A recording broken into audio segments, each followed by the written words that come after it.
Most people imagine Viking women as fierce shield maidens, standing beside warriors with swords in their hands. That image exists for a reason, but it hides a far darker truth. When Viking raids failed, when settlements were destroyed, and when wars were lost, women were rarely killed immediately. Their fate was often slower, quieter, and far more brutal. When Viking communities were attacked by rival Norse clans, by Anglo-Saxons, or later by Christian kingdoms, women became valuable prizes. Killing them was considered wasteful. Instead, they were taken alive. To the victors, captured women were not people anymore. They were assets. Many were forced to march long distances after battles, barefoot, wounded, and exhausted. Anyone who slowed the group was beaten or left behind to die. By the time captives reached their destination, survival itself had already broken many of them. Once captured, Viking women lost all legal identity. They were stripped of their names, their families, and their past lives. Most were enslaved. In the Viking world, slavery was not hidden or rare. It was an accepted pillar of society. Captive women became thralls, owned completely by their masters.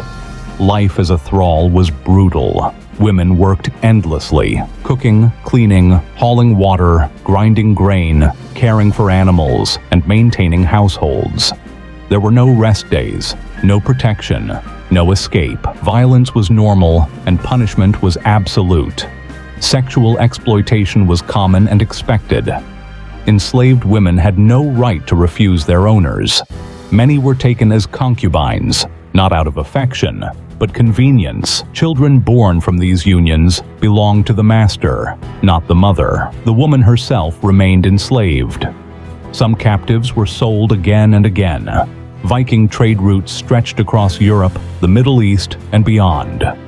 Women were transported like cargo, across rivers, seas, and foreign lands.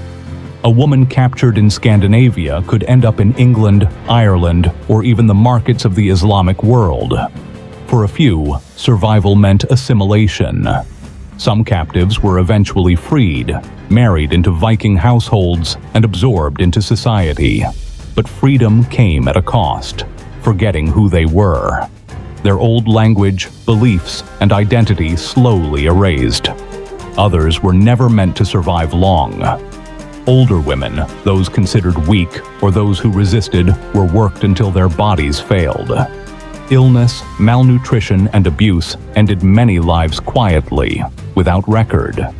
History rarely tells their stories. Viking sagas glorified warriors and kings, not enslaved women. Their suffering wasn't written down. It was normalized. When people speak of Viking strength, conquest, and expansion, they often forget what made that expansion possible. It wasn't only swords and ships. It was human lives. For Viking women taken captive, the punishment wasn't execution. It was survival without freedom, and history moved on, without remembering their names.